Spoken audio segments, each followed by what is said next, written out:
Hello साथियों, नमस्कार। स्वागत है आप सभी का इस नए वीडियो में। आज के इस वीडियो से हम क्लास 12 फिजिक्स का बोर्ड एग्जाम 2026 के लिए महत्वपूर्ण प्रश्न को डिस्कस करने जा रहे हैं। इसमें हमारा पहला चैप्टर है इलेक्ट्रिक चार्ज एंड फील्ड, यानी कि विद्युत आवेश तथा क्षेत्र। इसकी शुरुआत हो रही है। इसमें हम लोग पहला टॉपिक पढ़ेंगे कूलाम बल या स्थिर वैद्युत बल क्या होता है। उसके बाद हम लोग पढ़ेंगे कि कूलाम का नियम क्या होता है। तो चलिए वीडियो को स्टार्ट करते हैं। यदि दो बिंदु आवेश Q1 और Q2 एक दूसरे से r दूरी पर रखे गए हैं तो ये आवेश परस्पर एक दूसरे पर बल लगाएंगे। सजातीय आवेशों में प्रतिकर्षण और विजातीय आवेशों में आकर्षण का बल लगता है। मतलब कि अगर दो प्लस प्लस आवेश हैं तो उसमें प्रतिकर्षण का बल लगेगा, और एक प्लस और एक माइनस आवेश है तो इसमें आकर्षण का बल लगेगा। इसी बल को हम लोग बोलते हैं कूलाम बल या स्थिर वैद्युत बल। इसका मतलब ये हुआ दो स्थिर बिंदु आवेशों के मध्य लगने वाला बल स्थिर वैद्युत बल या कूलाम बल कहलाता है। और इस बल का परिमाण जिस नियम की सहायता से निकाला जाता है उस नियम को हम लोग बोलते हैं कूलाम का नियम। तो चलिए अब हम लोग समझते हैं कि कूलाम का नियम क्या होता है। उससे पहले मैं आपको एक बात बता देना चाहता हूँ कि आप लोगों ने क्लास 11 में पढ़ा होगा गुरुत्वाकर्षण। गुरुत्वाकर्षण बल जो होता है, यदि दो द्रव्यमान m1 और m2, दो द्रव्यमान m1 और m2 हैं, इनके बीच की दूरी अगर r है तो इन दोनों द्रव्यमानों के बीच जो गुरुत्वाकर्षण बल होता है वो इन दोनों द्रव्यमानों के गुणनफल के समानुपाती होता है।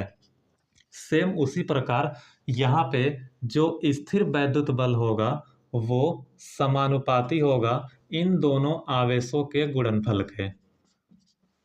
और जैसे ही यहाँ पे गुरुत्वाकर्षण बल व्युत्क्रमानुपाती होता है इन दोनों द्रव्यमानों के बीच की दूरी के, वैसे ही यहाँ पे जो स्थिर वैद्युत बल होगा वो भी व्युत्क्रमानुपाती होगा इन दोनों आवेशों के बीच की दूरी के वर्ग के। यदि इसको हम समीकरण नंबर 1 और इसको समीकरण नंबर 2 बनाते हैं, समीकरण 1 और 2 से हम देखेंगे तो F समानुपाती है Q1 इंटू Q2 के और व्युत्क्रमानुपाती है दूरी के वर्ग के। यहाँ से हम लोग समानुपाती का चिन्ह जब हटाएंगे तो एक कांस्टेंट वैल्यू हमको K मिलेगा।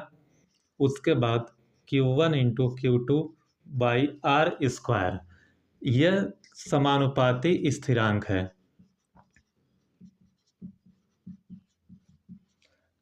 समानुपातिक स्थिरांक है।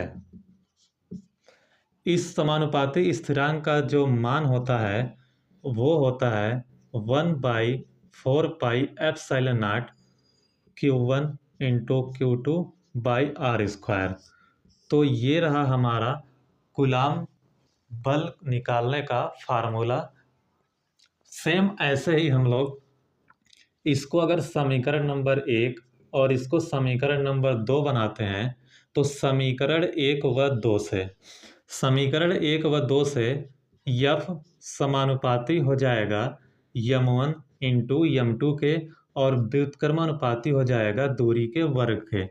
यहाँ पे हम समानुपाती का चिन्ह हटाएंगे तो यहाँ पे हमको कांस्टेंट वैल्यू कैपिटल G मिलेगा। उसके बाद m1 into m2 by r square. ये हो गया गुरुत्वाकर्षण बल निकालने का फार्मूला। तो ये जो स्थिर वैद्युत बल है ये समानुपाती है इन दोनों आवेशों के गुणनफल के और व्युत्क्रमानुपाती है इसके बीच की दूरी के वर्ग है। तो समीकरण 1 और 2 को हम तुलना करेंगे तो हमको ये देखने को मिल रहा है कि F समानुपाती Q1 into Q2 by r square.